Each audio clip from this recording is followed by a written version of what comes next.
한국수산업경영인중앙연합회가 지난 6일 후쿠시마 원전 오염수 방류와 관련해 국회와 국민에 대한 호소문을 발표했습니다.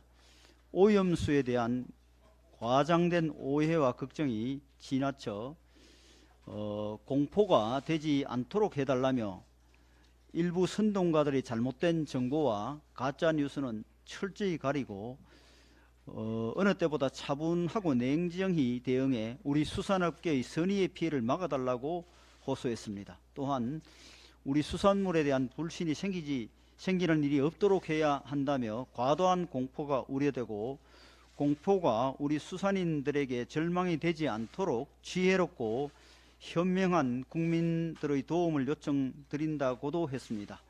후쿠시마 오염수 방류에 대한 국민의 우려는 너무나 당연합니다. 하지만 지금 민주당과 좌파 진영은 이러한 국민의 우려를 악용해 온갖 괴담과 가짜 뉴스를 쏟아내고 있습니다.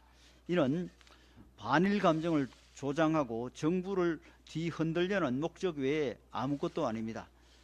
심지어 어제는 이재명 대표가 중국 대사와 면담을 갖고 후쿠시마 오염수 방류에 대한 공동 대응을 논의했다고 합니다. 한마디로 터무니없는 일입니다. 중국의 55기 원전은 대부분 우리 서해와 맞닿아 있는 중국 동쪽 연안에 몰려 있고 여기서 배출되는 삼중수소의 양은 후쿠시마 배출량의 50배에 이릅니다. 후쿠시마 방류수가 4, 5년 뒤 한국 해역에 도착할 때가 되면 삼중수소는 17만 분의 1로 희석될 것이라고 합니다.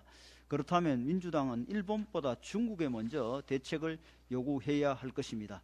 민주당이 괴담과 가짜 뉴스를 쏟아내고 중국 대사까지 끌어들여 쇼를 벌이는 것은 돈봉투 게이트와 코인 게이트에서 국민의 시선을 돌리려는 정략일 것입니다.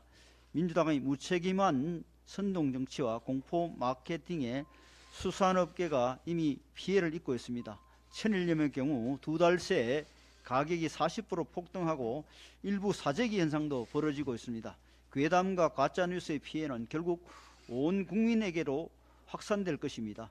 우리 국민들은 광우병 괴담과 사드 전자파 괴담이 얼마나 황당한 거짓말이었는지 잘 기억하고 있습니다. 그로 인한 정치적, 사회적 혼란의 비용은 가늠할 수도 없습니다.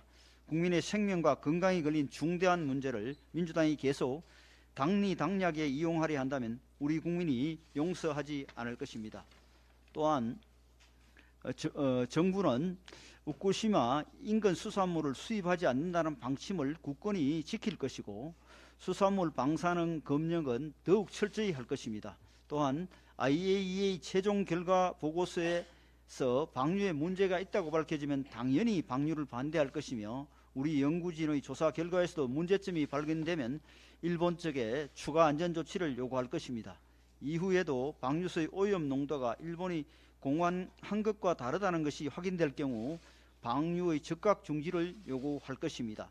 정부의 방침이 확고한 만큼 지금 우리 국회가 해야 할 일은 괴담과 가짜뉴스를 제거하고 과학적 진실만을 가려내어 보다 정확한 대책을 세우고 국민을 안심시키는 것입니다.